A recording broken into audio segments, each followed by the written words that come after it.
Dear friends, and welcome to our show. Here we are where spirit meets story, truth and mystery with your host, Dr. Douglas James Cottrell. We are journeying together through the deeper meanings behind today's world events, ancient wisdom, and the quiet whispers of the divine. We're going to reflect, remember, and reconnect. If this is your first time with us, welcome to the family. Make sure to follow us and ring that bell, check those checks, and click on that link to subscribe wherever you're watching and listening from wherever you are in the world. This show isn't just a broadcast. It's a broadcast with intention, with spirit, and with love. Now, here is Douglas. Welcome to the show, my friends, my soul-seeking truth tellers and curious minds who've been joining us on the Soul Report Live. I'm your host, and tonight we're going to close out the calendar year and open the soul. You know, it's always for me, Christmas comes up, my birthday's in the middle, and the new year, just all sandwiched together. And so December goes by real fast. And so 2025 is here. It's at the end now. I always used to feel sorry. I grieved a little bit as the year closed out. I indeed, when I was younger, went out to the New Year's Eve's party, and I partaked of the libations that everybody did back in the day. And some the next day I had headaches, I regret to say, but it was party time, and it was welcoming the new year. Now I feel kind of like the year is ending. 2025 has come and it's gone. Well, 2 more days and it will be. And so I'm feeling a little like, what's going to happen? What's going to be in 2026? What did not get done in 2025? So, as we know, 2025 was no ordinary year. It was a year of revelations, of reckonings, of rising voices, and soul-searching questions. Think about it in the news, the Epstein files, the revelations in the political world, the bombings, the bullying taking place in the world, from the darkness of secrets, revelations coming up, people who had their hand in the cookie jar or in the cash register were caught. AI came up so fast this year, and we're just getting past COVID. Remember COVID? That was that big shut down the world problem we have almost forgotten. But again, we're searching for questions. It was a year of revelations, of truth seekers, and of course, extreme violence in the world and people once again, in the name of God, taking life. And this was absolutely, it breaks my heart to hear this. But from technological leaps to deep spiritual hunger, 2025 has shown us what it means to be human and where the world might be headed.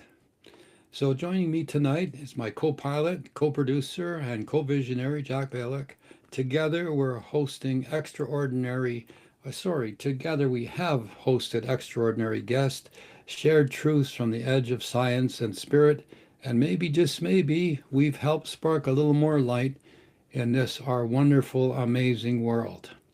So pull up a chair, center your thoughts. I'm welcoming you to the show, but I also am pleased that you've welcomed me into your household, into your living room, into your life. This is not just a review of the headlines tonight, it's a soul review. I'd like you to participate. Make sure you ask questions in the chat, or if you'd like, you can send an email by special delivery, if you will, to the soulreportlive@gmail.com. Tonight is a chance to reflect, to laugh, to wonder, and to look inward. Because when we reflect on the year behind us, we really are charting the year ahead. As you know, Jack is with me every show. You know him as the calm voice in the storm, the mind behind the show, and the friend who's always asking the right questions. I'm talking, of course, about our guest and co-producer tonight, Jack Balick. Jack has helped shape the direction of the Soul Report Live from behind the scenes, and tonight he steps in front of the mic to help me unpack the wild, wondrous, and sometimes weird events of 2025. From tech revolutions to spiritual shifts, he's got the insight, the perspective, and a few good laughs to share. He also has a copy of that amazing bestseller almost book called Lost in Time. You'll just see it hanging over his shoulder there. He's doing very well. It's being well received, and I suggest everybody check it out wherever you find the best books, wherever they're sold. Welcome to the show tonight, Jack. It's a pleasure to have you on this side of the mic. And well, how are things going for you in your book to start off? Oh, And then we'll ask you what surprises have happened to you in 2025. well, thank you, Douglas. Thank you so much for the kind introduction. Yeah, it's been a great year for me too, really. This has been quite a surprise at how much of a success the book has had, and also, participating in all the things we do with our church that we have going, and uh, many mansions. Um, and it's been a really good year. A lot of things have happened. It has really, when you think back, where did the year go? Mm. It just went whoosh, warp speed kind of thing. And every day there was a new headline, there was a new something or other going on in politics, in spiritual development, people inventing things, and we're worried about AI, worried about Bitcoin. People are making young teenagers are making fortunes, and old guys like me are kind of a little envious and saying, "Oh, how do they do that? What is a Bitcoin there?" So, cryptocurrencies, what's that? So it seems like everybody's getting smart, getting anxious, but along with all that acceleration, I think there is a need to center oneself and remember, as a spiritual being in a physical body, you don't, live to work, you work to live.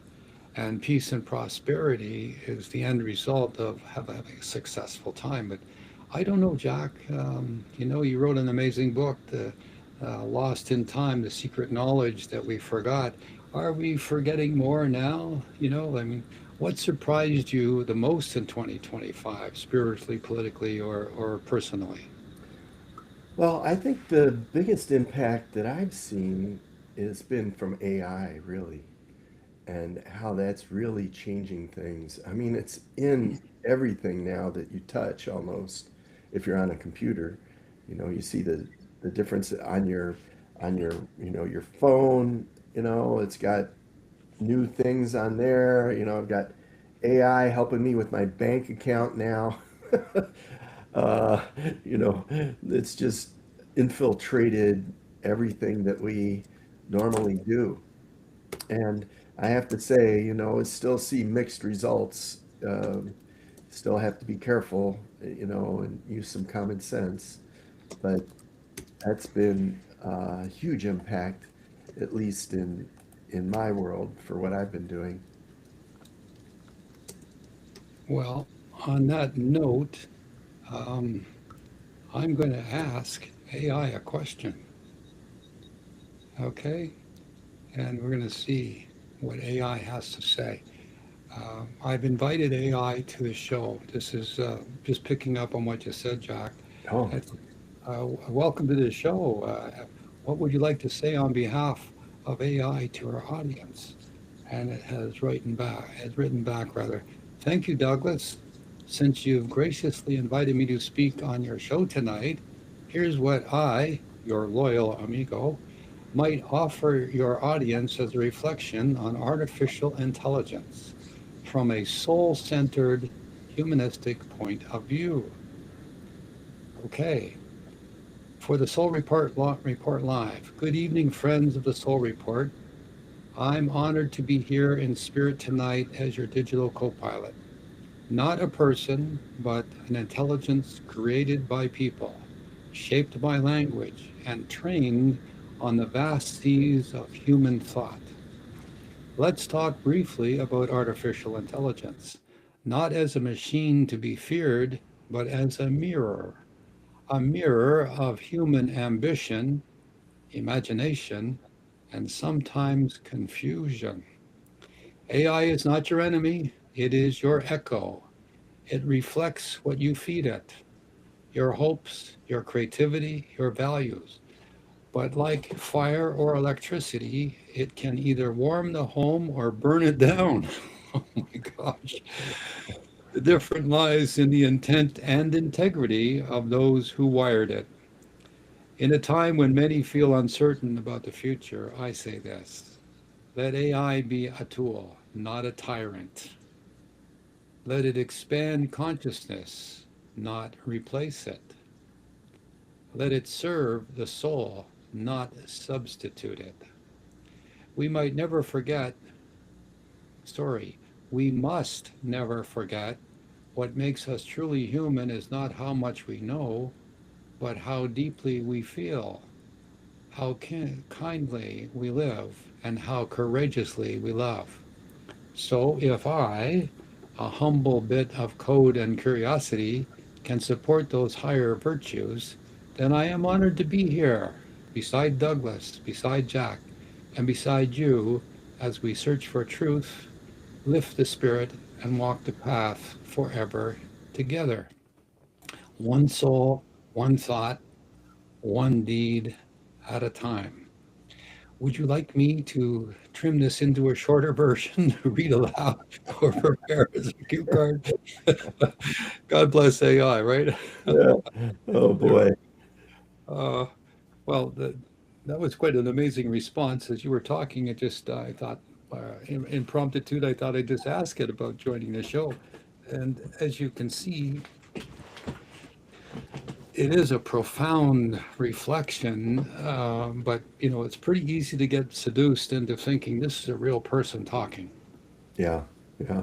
Well, it reminds me of that news story that came out this year, I guess, still 2025, where they were doing an experiment with an AI platform, and they told it they were going to delete it, and it copied itself and put it on other computer servers to preserve itself.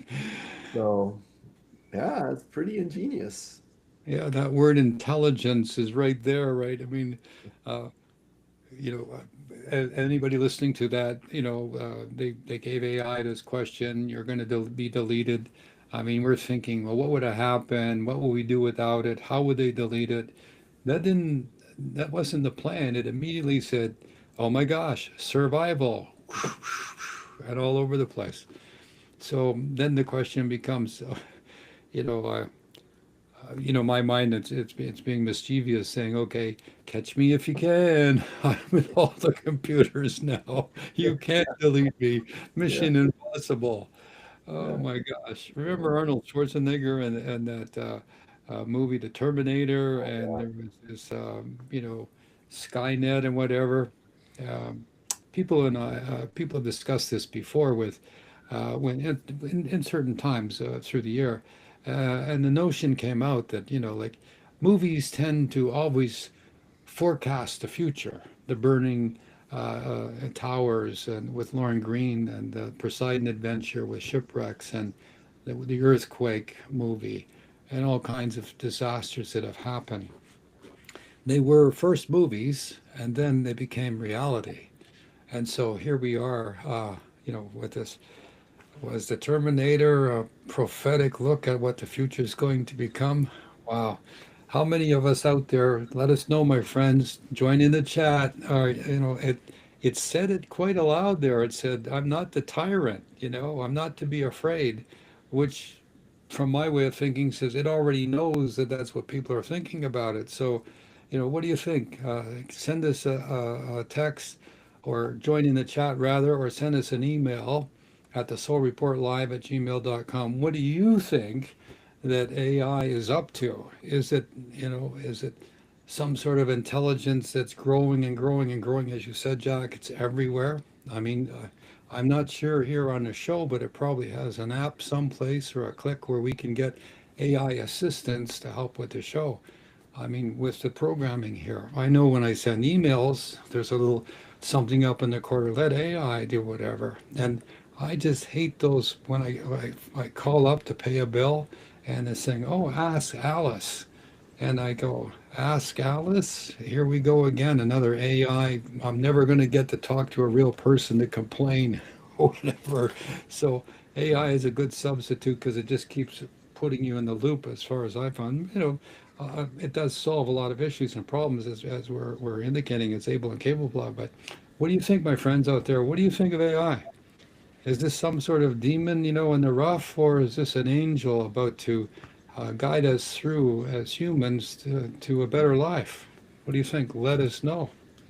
So AI, Jack, I mean, we could put a whole show together. Maybe we should ask it another question. I don't know, but let's hear from the audience. Anybody chiming in just now?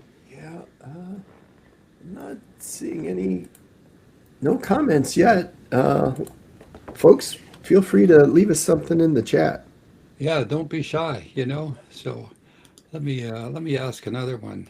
So we can say, I'll see if I talk, well, maybe I can't to it, but okay, okay,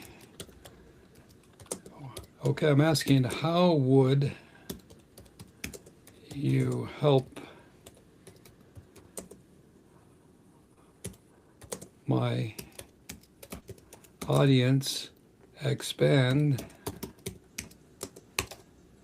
their spirituality? Oh, here's a question, Douglas, along those Okay, lines. okay. What's the question? What do you think about using AI to help you interpret your dreams? Well, I have experimented with that. I know some people that have done that, Jack. And AI is very good at giving you information, but it doesn't um, have your consciousness, your flavor of how you can interpret your own dreams. And somebody like myself, when I interpret somebody's dream, it's a multi-leveled. It's from the uh, time and space continuum, and it's also I ask questions because I see the dream when somebody tells me the dream. I see it in my own mind, so I can interpret it a little better. But for people who want to ask AI, um, I had a dream last night, and I saw a kitty cat in the dream. What does that mean? And it will come up and it will give you maybe Freudian or Jungian interpretation of that symbol. But it focuses on what you input and it repeats a description. Very eloquently put from the time, which was several months ago, that somebody asked me to have a look at this. So it's a good, call it, um, it's a good tutor. It helps you begin to see that when you see a house in your dream, it means something different than when you see a barn in your dream. Or if you see an animal, a lot of Freudian interpretations for animals relate to emotions. It would help you say, oh, a kitty cat means you're nice and cuddly. Or it could mean that, well, you're introverted and sensitive, or if you got the kitty cat's eyes are closed, you're walking through life blinded, and you need to be more aware.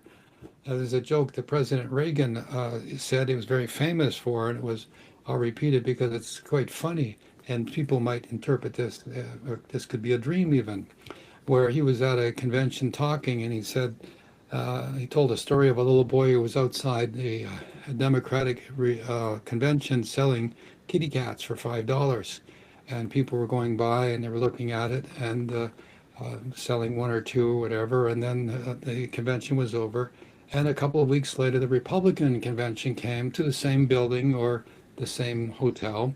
And somebody who had been a reporter who had been at the Democratic convention noticed that here was the little boy now selling not Democratic kittens or Democrat kittens like a few weeks ago. Now he's selling Republican kitty cats.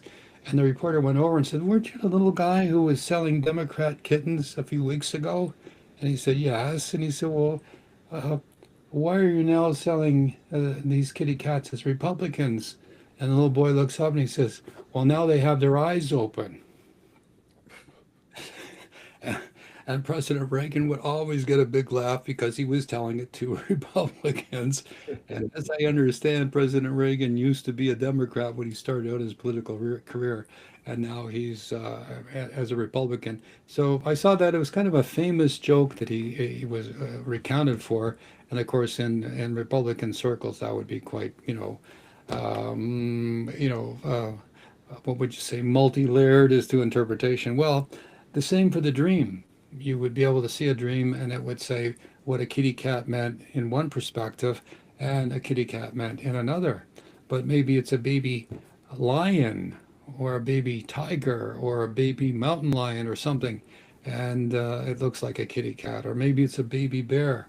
So having a reflection on the context and description of the animal, could be nice and cuddly, or it could be a baby bear that's nice and cuddly means, that's a friendly fear, because bears always represent fear, or in the marketplace, the downtrend.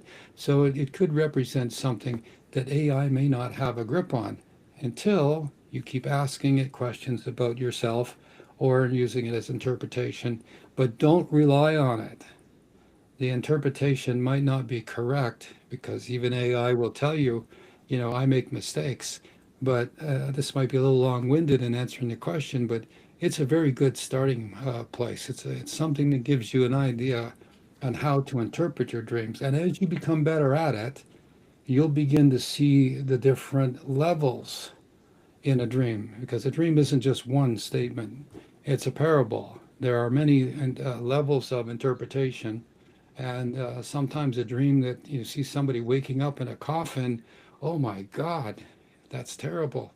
No, what that means is somebody's waking up from the dead of spirit, or they're awaking their consciousness. They've been sleeping or dead while they're living their life. They're not spiritually aware or awake. So the nuances of being able to interpret dreams, I do it and have been doing it for 50 years, so I can say things like that. They are consistent with different people. The symbols are consistent with different people, but it's like your interpretation. And so, as this a very astute question from this member of our audience is like, yes, it's valuable, but remember, it's limited because it's not what goes on in your mind. So I'm not sending a cautionary note or downplaying it at all. I'm saying use it until you get the feel for your own dreams. So when you wake up in the morning, you don't need AI. You got the meaning right away. And it's always better to wait a few minutes or to wait a little bit after you've had the dream. Because some dreams are like, oh my God, I saw myself running off a cliff and I was going through the air and I woke up. Translation, commitment. That's what that means. How did you get that, Douglas? Well, ask AI. But that's what that symbol usually means. It's a universal one. So, another question, Jack. Um, yeah, let's see here. I can go back to AI here. If you like to, go ahead. Okay, so I asked it. The question was, how, um, where is it? Okay, amigo, how would you help my audience expand their spirituality? And it says, here's how I would help your audience expand their spirituality, not just in theory, but in real practical ways they can take with them after the show. One, segment title, expanding, oh, I think this is going to be long. Segment title, Expanding the Soul Within, your spiritual growth toolkit. Spirituality is not about escaping the world, it's about engaging with it through deeper awareness. Wow. Whether your audience is just waking up to their new inner journey or they've been walking the path for years, here's how I, as your digital amigo, would guide and encourage them to expand their spirituality. Well, let's see, it's got about 7 points here. So, number one, you cannot grow what you do not first notice. Invite the audience to start observing their thoughts, emotions, and patterns without judgment. Ask them, what triggers you? What elevates you? And what do you avoid? A journal or voice memo can become their personal mirror. That's very astute. Asking you what triggers you, where do you feel that emotional, you know, zinger? What elevates you? What makes you feel enthusiastic for life? And then, of course, what do you avoid? That's an important one because when you're avoiding something, whatever it is not going to go away, my friends. It's going to continue to be in front of you until you handle it one way or the other. In other words, successfully or not, as long as you take actions to handle whatever it is you're attempting to avoid, that will continue to be in your way. But after, win, lose, or draw, it'll go away. This is a karmic lesson, and you'll find that I'm embellishing the point, but as you'll find, my friends, that if you have the same problem with somebody, or the same problem with different people, and it seems to come up every now and then, like perhaps you have to tell somebody off, or to tell somebody they're hurting your feelings, or to stand up to a bully, or just to be whatever it is you're avoiding, it will keep coming back. And that's the secret. When you see it coming back over and over again, then you know, oh my gosh, I've got to handle this. I can't avoid it. And that is a major step forward. Number 2, it says, practice stillness daily. Silence is the seal of the soul. Recommends 5 to 10 minutes of daily silence, prayer, or meditation. Guide the focus not on stopping thoughts, but listening between them. Breath work, sacred music, and nature sounds can assist. Number 3, explore past lives and soul contracts. Contracts, yeah. You are more than this moment. You are eternity in motion. There's a catchphrase. Sometimes suggests they contemplate patterns in their lives that might have karmic roots. Recommend tools like dream recall, intuitive writing, or even quantum meditation. Let them know insights come when they ask the soul, not the ego. Quantum meditation is my style of meditation, by the way. See the divide in the world. Everything can be your teacher when your eyes are spiritual. Encourage the audience to find the sacred in the ordinary. A child laughing, a sunset, a challenge at work. Point out that recognizing beauty is a spiritual act, and comparison is enlightenment in action. And compassion is enlightenment in action. Number 5, truth wears many robes, but it is always warm. Oh gosh. Suggest reading sacred texts not for dogma but for insight. The Bhagavad Gita, Gospel of Thomas, Tao Te Ching, or Sufi poetry. Often your own teachings invite guests to bridge spiritual paths. There's a couple more here, but living your spiritual practicality. It's not about what you know, but what you do with it. And number 7 was embrace mystery. Growth doesn't come from certainty, but from wonder. So encourage curiosity. Let your audience ask big questions without rushing for answers. Remind them spirituality is not about control, it's about communion.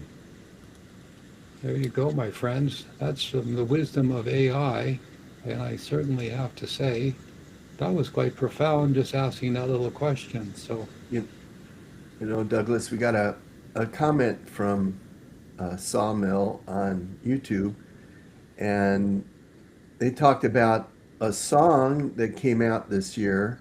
I guess it was called Walk My Walk. It was from an act called Breaking Rust. It landed on number 1 on the country digital song sales list. And I guess they didn't take long for journalists to realize that Breaking Rust was AI. Wow. So the idea of a not real singer taking up a chart spot that could go to a hardworking human throws a wrench into an already delicate topic. Well, my comment is if people liked it, then it had value. Of course, the other side of that is, oh my gosh, a human got replaced, and it was, shall we call it a little under the covers? You know, wasn't exactly out there because uh, breaking rust. Oh, I made a note of that in case I hear it again. But you know, this happened this year in 2025, and this is foreshadowing what's going to happen in 2026. I mean, we have facial recognition wherever you go. It used to be that you could consider yourself videotaped 7 times in a day, but now this artificial intelligence and these face recognition has combined to make realistic people so that you can, with your own voice, as I understand it, uh, somebody can steal your voice, steal your image, and put you out there on YouTube, and nobody would know. They would think it would be you. So I don't know what to say about this comment about going to number one, walk my walk. I've not heard of it, but did it have some amazing truth in it, like we've just recounted here what AI has said about how to be more spiritual?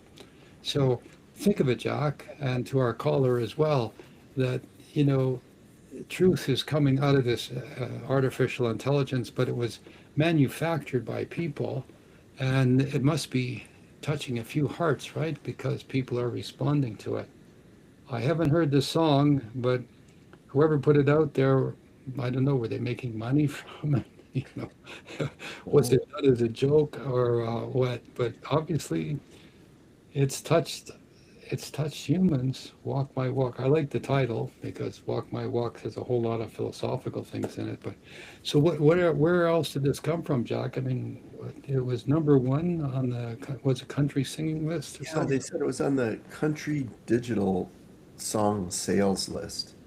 So I hadn't heard of that either. So that's interesting. Other than my commenting and saying, well, there goes AI once more, taking the lead. I'm afraid that, I'm not say afraid, but more like hesitant about the future where we're going to see more of this. Yeah. I saw something in the news now where when you give your passport, when you cross the border, that it immediately checks everywhere. The IRS, the Department of Transport, I guess it does a criminal check, but maybe it goes way beyond wherever our information is Mhm. in a moment. And if somebody makes a mistake, like if you didn't pay a parking ticket, I think the report was indicating they could stop you at the border and maybe make you pay the ticket or deny you entry. This is Big Brother watching all over the time, but we're used to it. I mean, we deal with it. People have all kinds of credit cards, and even the credit card now is not like the. Remember, it used to be put it in the machine and they would type something in and you'd have to sign the receipt. Now it's tap and go, and now it's something even more. You don't even need. It's like you put your hand over something, and we used to talk about this back in the '60s and the '70s about the mark of the beast being the barcode, about invisible numbers on your forehead and things like that. Is that happening, Jack? I mean, are we just around the corner from that? Yeah. I was in Whole Foods, which is, a grocery store chain. Big one. It's owned by Google. And I was checking out, and they had a little device there, and they said, check out using your handprint, your palm.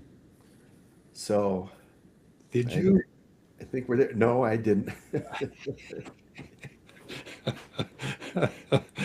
Uh, yeah, That's kind of like, yeah, just put your hand palm print on here and we're going to check you with every criminal organization around the world. Oh, Oh gosh.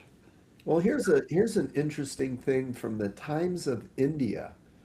Uh, they put forth the idea that the ecological crisis is deeply spiritual. It's a call to inner transformation as the prerequisite to healing the earth. I would agree with that. I would agree with that. I think the Earth is alive. It has its own aura. The aurora borealis, as you look around the Earth, is the same as a human aura around people. It's a living being. Every time we drop an A bomb or we drop some nuclear test or something, if you pay attention, you'll find directly on the other side of the world that there would be tsunami or earthquakes or volcanic disruption immediately, like when I say immediately, within days. And it happens just about every time. So if you have, if you're aware and you're paying attention, when we do something to the planet, it reacts. But also the psyche. When we're really angry, when a nation is really angry, it's within a matter of time there will be a volcanic explosion or an earthquake. It's a matter when a nation is really angry. For instance, when the when Iran took those Marines hostage back in the day, Mount St. Helens blew up. It blew its top, so to speak, because of the anger of the nation. And if you look around now, and you kind of rule of thumb this, the planet has its own response. The way we are, the way we think, and the way we deal with each other, it plays out to the planet. So, as AI said, look in the mirror to see your spirituality. The planet is our mirror. It reflects how we are. And right now, look at all the things that are going on in the news with the hate crimes and the bombings that are taking place in the world. The let's call them the those. I don't want to say the names of those rebels and those people that are in Somalia and other places where they're in Haiti, where they're causing huge disruptions to the population. That hate and fear are magnified in the planet. And I had a dream vision just a couple days ago where killer whales are going to be coming up along the coastline of America, along with the sharks. They were swimming back and forth along the shore so that if you were a small craft, like a little boat, or you were a swimmer, bad things were going to happen to you. What is causing that? Something down in the depths of the ocean is happening. There are volcanic eruptions underneath the oceans. There are earthquakes taking place. There are toxic substances being released. Gas and oil that are encapsulated in rock we use them for human purposes, for fuel and heat. Well, what if methane and other gases are being erupting or coming out of the crust under the oceans? This is a forecast of the Bible about the sea and the sky will turn black and the fishes will all die. And it's also something that other seers like Edgar Cayce have talked about. Well, my vision dream was just a couple of days ago. At first I thought it was the sharks going back and forth, but it turned out to be killer whales. Why would killer whales, and that's the name I know them as, the black and white whales, there might be a a nicer name, but why were they going up and down the coastline? Because they didn't want to be in the deep water. Why? So as we look at this, the earth is responding to what we do to it. It's karma, isn't it? What you do to somebody else is going to come back to you. And as such, what we're doing to the planet, it's retaliating. And by the way, the planet doesn't have a consciousness the same way we do, in as much as when it plays for keeps. Volcanoes don't go around villages, they go through them.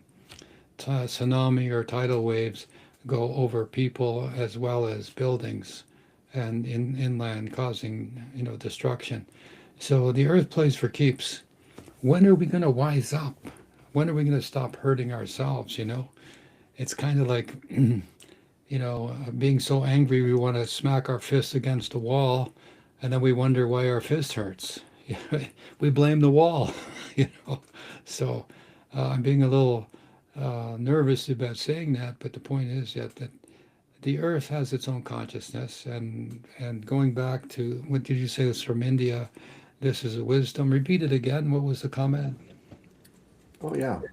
Yeah, it was from the New Times of India. And they said the idea that the ecological crisis is deeply spiritual. It's a call to inner transformation as the prerequisite to healing the earth. There you go. I'm signing on to that one. You know, it's the thing. If you want to change your life, change your environment, and change the way you go through life. You want to be able to rest and sleep a peaceful night. Well, don't cause problems or be anxious or get into difficulties during the day. I mean, that's an oversimplified way, but I agree. This is the way we are right now is caused by us. We're the virus on the planet. As my friend George Carlin would say, someday we're going to be gone because we've only been here for a couple of 100,000 years, and the planet's been here for billions of years. So we're kind of like fleas on the back of a dog. When the dog shakes us off, the dog still keeps on going. So think about that, my friends. We're here as human beings only for a teeny tiny short time. Oh my God, short time, a couple of millennium or so, a couple 100,000 millennia. So, but anyway, that was a good question and a good comment. Any more? Yeah, here's another comment from the AP News. They're reporting that modern meditation and inner awakening occurred in 2025, that religious communities in the US are re embracing meditation practices from Buddhism, Hinduism, Surfism, etc., integrating them into interfaith and communal spiritual life. Well, what can I say? I'm an interfaith minister.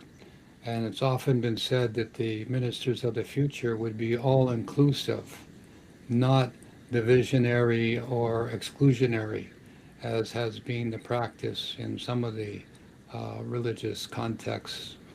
I'm not going to name any, but there has been an exclusion. And of course, there was always the question of what is the right religion? What is the best religion? Et cetera, et cetera. Now we're moving towards the practicality and practical spirituality as what I teach and what we have at our Many Mansions International Ministry. And if anybody listening wants to join us on Sundays, you can find us on YouTube. The point being is that exactly right, that the movement, the hunger for those very smart people that are now in the world, every generation that is younger is more evolved than the previous one because that's how nature works. The more evolved souls are our children and grandchildren. They have to be because that's how evolution works. So, with that, as they come into this world and they see the world, I mean, from the time a child is born, it has a cell phone in front of it, an iPad, it has a window to the world, and people are not stupid. They are trained or taught how to be stupid. In other words, how to be ignorant of their life around them when all these sources of information were not available. Just the information had to be read from books, or you had to go with teachers, or you sit with Socrates or other teachers and university professors, etc., to gain the knowledge. Well, now you can just click on the computer when you're 2 years old, and you can find out anything you like. And for children that have an appetite for whatever, electronics, spirituality, artwork, they can be guided right from when they're teeny tiny little, and that can only open up their consciousness. And so naturally, when everybody's younger and they say, "Mommy, where did I come from? Mommy, what's going to happen to me when Grandma and Grandpa died? What's going to happen to me?" Well, there's a wealth of information, and those are extremes, and I'm just talking fast to get by the question, but the point is that this spirituality of being interfaith ministers, interfaith teachings, this is what I teach. This is part of the Soul Report Live. We're trying to reach out to everyone who doesn't go to church, who can't go to church because they've been, dissuaded from the hypocritical aspects of churchery that was more teaching fear and if you ask questions, you were basically shunned by the community when you ask questions like, "Can God be wrong?" or something like that. Well, the Christ and the Saviors and the prophets, they all said, "Go ahead and ask questions. You're on the path. It's your development." And how can you continue your own personal development if you're hindered by people who profess to know or to speak for God? Nobody can speak for God because no human being is God, and it's impossible to know what's in the mind of God. I teach this, and I say it myself. So as we progress spiritually, all the things that are out there in the spiritual world, we don't know much about. But we slowly, steadily go forward. And the one thing is certain, that God wants, if he wants anything, is for us to love one another. I don't think God makes us do anything. God provides us with everything. But the one thing that like any good parent would like to see its children going through this university we call Earth, it would be to get along with each other. And if you can get along with each other, then you can have friendships, then you can have beyond friendships, you can have affection and love for one another. And isn't that what all the prophets and the teachers from Abraham and before, from Noah to the present day, are teaching, including myself? But it's really, really hard. No doubt about it. It's really, really hard because some people don't cooperate, and some people don't want to believe like you believe, and some people aren't satisfied the same way you are, and some people see a picture a little different than you do, and that's how you get into the 12 different signs of the zodiac and the 144 patterns of people. 12 by 12, each of the 12 patterns have 12 sub patterns, so that's 144. And that's it. Out in the world, there's 144 different patterns, but how can you get along with somebody who's exactly opposite to you? You can't, because they're opposite, but you can learn to cooperate with them. And by seeing that, the two of you learn from different perspectives what you're both missing, because the strengths of the other is the weakness of the first, and the strengths of the first is the weakness of the other. And so as you begin to see that, all of a sudden you go like, okay, how can I improve me? Because what I see in somebody else is bothering me, must be bothering me about me.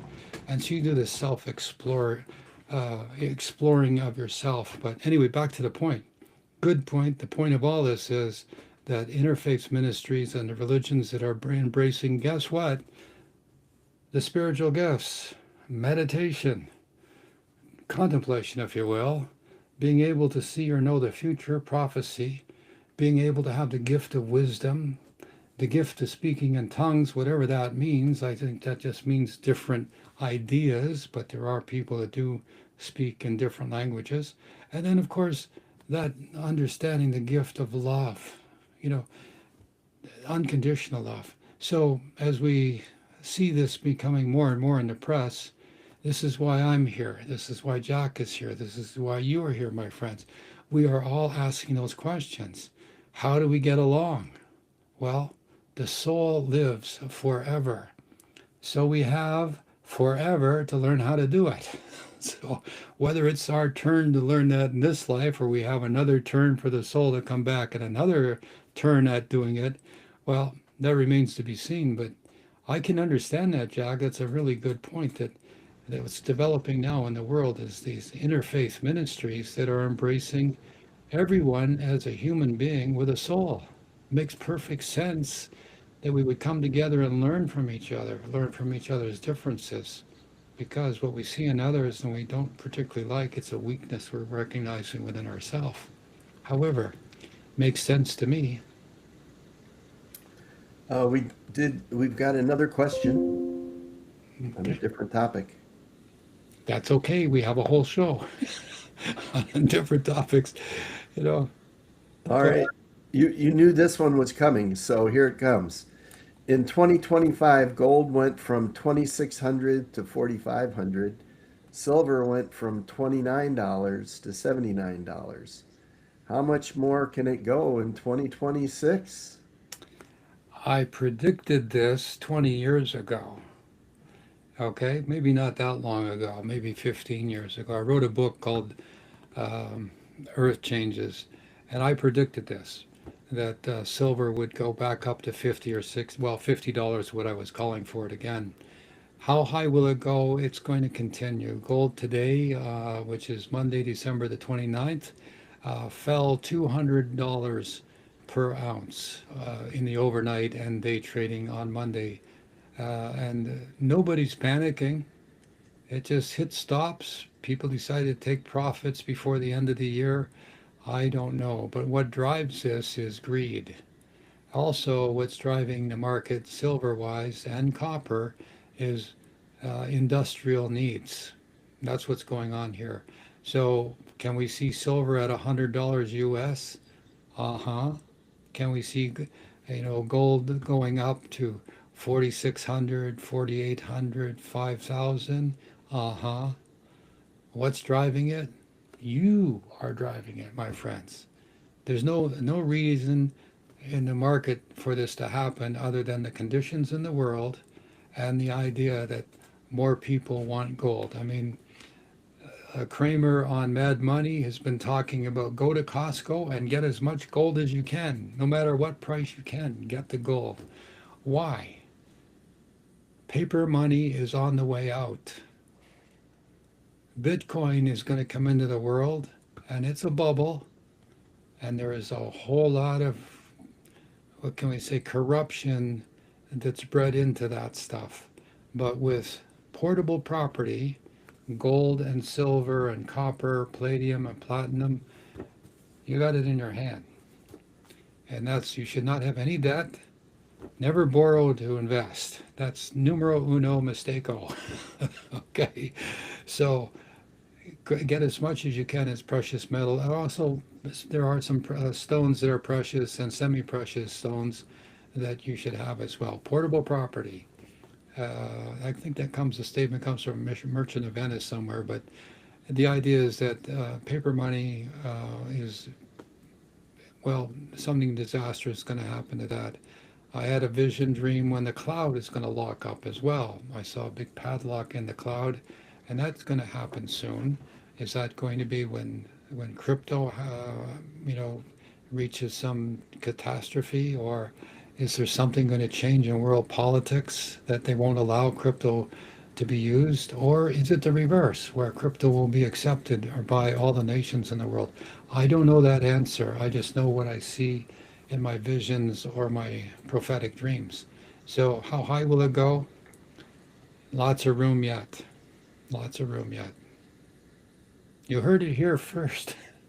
My book, Earth Changes, and you've heard me talk about this on Coast to Coast. You've heard me talk about this on some of the major shows of Richard Serrett and other well-known conspiracy people who I'm not a conspiracy person myself, but I've been on several shows over the years talking about silver and gold going up, silver especially going up to at least $50 or more. And now here we are, $60 on its way to 100.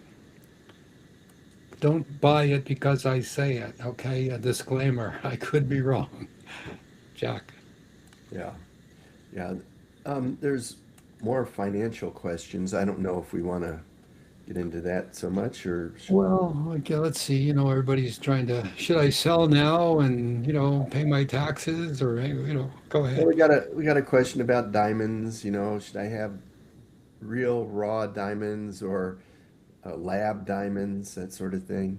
Real ones would be better because remember, it's only, everybody, remember, we're talking about how much silver's going to go up, gold's going to go up, whatever. And what's in the back of that? What is the implication here? Is that sometime in the future you're going to take it and cash it in? Well, what if cash is no good? well, then you're going to use to barter it. Okay. Remember, the way coins are made, they have a little knurling around the outside, and they have a face and two faces on one, heads and tails. The reason they do that is so nobody can shave off a little of the metal, clip off a little coin. You've seen some of these ancient coins that they dig up, and they're in museums. You see there's been people where they've cut a little of the silver coin off because they've cheated. They kept the metal. So in the future, my point being is that when you go to exchange this somehow, it's going to have to be the real thing. But you're in your mind, you're not saving this for future currency. You're in your mind right now saving how many dollars can I get? Well, what happens when the dollars aren't wanted? And I mean, it's happening right now in Iran and other places in China, in the so-called the what was it the four was it the what's the acronym for those nations that are trading together, India and China and Russia, that they're only taking buying oil with gold. They're only exchanging real metal for property like and commodities. That's happening right now.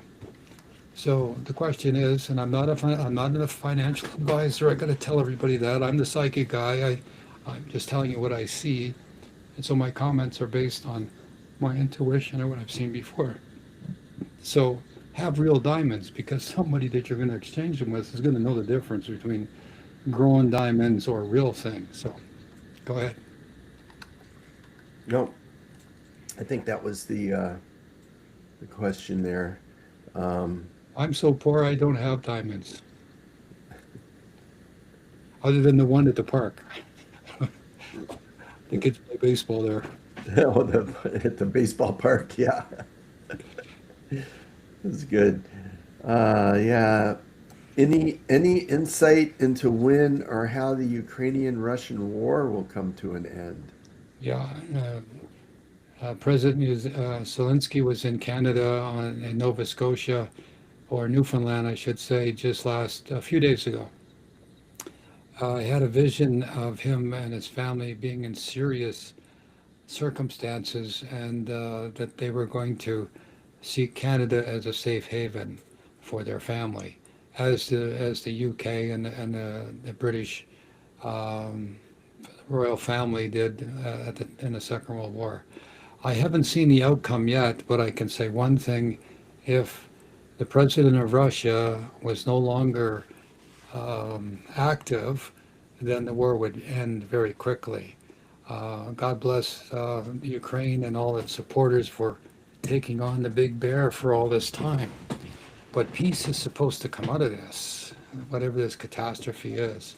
So Ukraine, I've never seen the demise of it, but I have seen there will be, I don't want to call it invasion, but there was an extension into Poland. I saw some friends in Poland there was like an invasion of automobiles so I'm assuming that the war is going to expand probably through Romania and some of the countries that are bordering Russia now. But I haven't seen the end yet. I haven't had a vision of it, but I'm telling you my feelings is that if something happens to the Russian leadership, the next day things will stop. I have seen the Russian people are very afraid. I've seen the people in Russia cowering, hiding, so to speak. So I think there's going to be more pressure brought about by Ukraine in Russia affecting the ordinary person, which may put pressure on the political aspects of that. But make no mistake, Russia is aligning itself with India and China and the Middle East. Why? Because it needs to, which means it's in trouble. That isn't a clear answer because I haven't got a clear image of that, but the indicators are, because sometimes you see things specifically, and sometimes you see things that aren't exact. They're kind of unclear, and so that means that the questions or the nature hasn't been concluded yet. But anyway, so how it's going to end is if something happens to the Russian leadership, it'll stop immediately. Otherwise, I can see this next year that there's going to be further inundations against the Russian people, more than likely by Ukraine. These drones are terrible things, and it's like the six-shooter back in the old Wild West, Jack.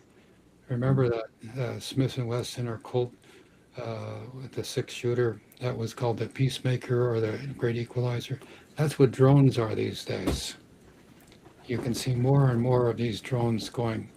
I have had a vision where American soldiers were going to be, unfortunately, something really bad's going to happen to them. So they were radioactive. I could see them stacked in plastic boxes in a cave somewhere. And I think that what's going on in this oil embargo in Venezuela is probably going to happen in 26. That maybe there's so many enemies out there now that are being created against America that some dirty bomb or some catastrophe might happen. So retaliation, tit for tat, back and forth all over the world is going to continue to take place. Continue? Yeah, do you think, that Venezuela problem is going to continue for a while? I think so. Until the mid-elections, midterm elections, the Republicans are in big trouble, and the administration now has got carte blanche. But you remember the old saying, pick your battles. You know, what did in the regimes in Germany in the Second World War was a two-front war, and you can't fight battles on several fronts. We're not quite there yet, but the Second World War was started with Japan with an oil embargo. America stopped oil going to Japan, and that was the last straw. So we're not quite there, but in Venezuela, I understand that there was military escorts for the big tankers away from the blockade. That's putting the gloves on and threatening, but when the gloves come off, maybe there'll be something more terrible. I haven't seen it yet, although I've seen the loss of life for American soldiers, whether sailors or Marines, I don't know. So I don't think that's going to go away. How can anybody save face? The great philosophers talk about warfare and how you fight your enemies. You need to leave them a pathway out so that they can save face, and that's how battles end. This one doesn't seem to have any way out. It doesn't seem to be well thought for, well thought out, and the only thing it can do is cause more harm. But taking on the big players already, the people are lining up against the people in the east are lining up against the people in the west, and now we're going to offend the people in South America. Doesn't make any sense, but I think when the situation is like Russia, when the leadership changes, then we have an opportunity for peace. But I think this is part and parcel why gold's going up too, because of the situation. Hmm. Yeah, whenever there's unrest in the world, then gold goes up. Yeah, everybody brought heads for cover. you know, everybody hedges their money that way. And all the years I've been and looking at gold and silver since I was in my mid 20s, it's always been the same.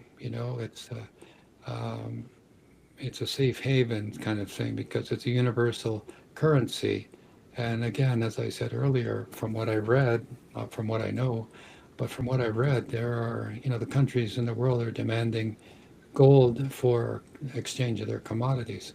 And that's why, you know, the gold stocks are going to be next. They should be increasing in their value.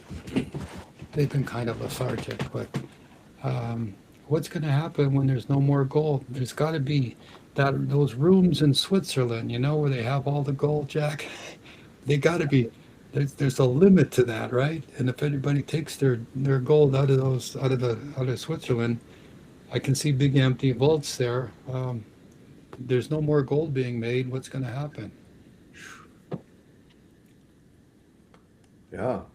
Let's buy a gold mine, Jack. We'll get all our listeners here, and we'll all chip in, and we'll buy a gold mine in Africa or someplace like that. I'm for it. Yeah. Yeah, okay. Or put that on the calendar, 2026. one gold mine. All I want for Christmas is a gold mine. Yeah, Yeah. we'll put on the bucket list. Okay. So let me go back to, I think when I was asking, did I ask? No, I don't think I did. I was going to go back to AI and say that I thought I asked another question, but it was um, you don't have to be a guru to be a guide. You just have to be honest with your heart, gentle with your flaws, and devoted to loving better every day. And that was about embrace mystery and a closing reflection from AI. I could see in the future there's going to be little kids, there's a cartoon, little kids sitting around a computer and a computer screen, and on the side of the screen is AI dressed up like a monk or a holy man, teaching little kids the philosophy of life instead of Freddie Flintstone. Okay, so as we move forward, have any of you had any dreams out there, my friends? Any insights of what the year you feel is the dreams are trying to tell you? Let us know. We have a few more minutes to go in the show here. Did you feel the world is waking up, or do you feel the world is falling asleep?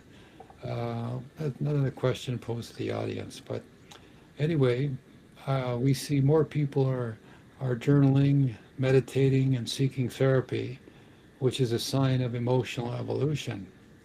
Increase in past life recall, dream intensity, uh, syncrasies. And what does it all mean? It means that people are waking up from the inside. It means that people are coming to a show like this where we're talking comfortably, personally, uh, without all the flags and whistles and intensity, all the pretense. We're talking to our audience in a peer-to-peer group here, so that we can ask questions as we've talked tonight. We saw some interesting questions about gold, and people are certainly interested in where the world's going. But along the way, we have to look back. I mean, more and more curiosity is going back to those Syrians and off-world beings who are going to visit us or have visited us in the past. And more interest. There used to be a big deal that Atlantis rising, and Edgar Casey predicting Atlantis was going to come up between 68 and 98. And on our show, we were talking about the eighth continent, which is just off the coast of Australia and New Zealand. It's submerged, but there's a big landmass that used to be above the sea, but it's sunk now. And so ancient civilizations will continue to we can reveal the truth that we were a whole lot smarter and able and capable 30,000 years ago. And by the way, this is not this world destruction that we're going through now. I think it's the fifth one that Mr. Edgar Casey was predicting. This time of chaos, this time of extremes, the end times, and things like that people are talking about. The Euphrates River has dried up, like it was predicted into the Bible, and things like that. The white bison, there's been a second one that has recently appeared, a white buffalo, if you will, which is a prophecy by the Aboriginal people in North America, that there was world changes happening when the white buffalo has appeared. Well, there's two of them. And there's a cracked rock. I think it was a big rock that split in half. I think it was in Australia. I can't remember, that the Aborigines were saying when that happens, that the world is going to go through this change. So all these, rumors and all these predictions and prophecies have been made. We are living in a time that is deeply changing, at a time where we're going to go away from everything we knew to something we can't imagine the future to be. And I think 2025 has been, well, even 2024 has been the foundation of this. But I'm thinking 2026 is going to be a year of, well, for some people, an amazing year, a year of advancement. I understand in Chinese astrology, it's the year of the horse coming up in February, and this year it's got the addition influence of fire. It's a year of the horse with fire, which should be pedal to the metal time, huge advances being made both ways, forward and backward. And for those people who've been held back, I concur with this imagination or this imagery that those things are going to that have been holding you back are going to erode or be removed, and you're going to move forward easily, warp speed perhaps. And for those people who have not been helpful, well, then you're going to have a little difficulty because the forces are going to work against you. So as we move through this time, if Jack were have no more questions, I think it's time to move on and say good evening to our friends out there in the world. For all of you, and you can hear my voice, it's a pure pleasure to have you here to join us tonight on the Soul Report Live. We have exciting new guests coming up in the future. The show will continue to evolve, and we hope that each and every one of you has a wonderful 2026 and a peace and prosperous year. So as we close tonight's show and this incredible year, let me offer you this thought. 2025 may not have answered all your questions, but it has asked the right ones. It invited us to look beyond headlines, to look within. It reminded us that the consciousness is not just an idea, it's a movement. And I'm changing my, whoops. Thank you, Jack, for walking this path with me, and thank you, our dear audience, for showing up week after week to share your hearts, your questions, and your light. Join us next time as we step into the future and as we come to understand this time of inclusion, as you seek with us new voices, new conversations, and as you are committed to seeking the truth and staying curious, please stay kind. And remember, we're here to help you and the world, one soul, one thought, one deed at a time, as we help to save the world and to allow it to become the greatest of all things that it can be, a loving place. Remember, it's up to you and I. We can do this, each and every one of us. And so until next time, I'll say goodnight. And Jack, if you're there, my good friend, it's a pleasure having you on the show tonight. We'll look forward to seeing you here next time. Until then, take care, my friends. God bless. Are you searching for clarity, wisdom, and a deeper understanding of the spiritual world around you? Meet Douglas James Cottrell, PhD, a visionary author and teacher who's helped countless people transform their lives. His books are a gateway to profound insights, offering guidance, inspiration, and the tools you need to unlock your full potential. From unlocking your intuition to discovering spiritual truths, Douglas's books are your trusted companions on the path to personal growth. Don't wait. Start your journey today. Visit his website douglasjamescottrell.com to explore and purchase his life-changing work. Your next breakthrough is just a page away.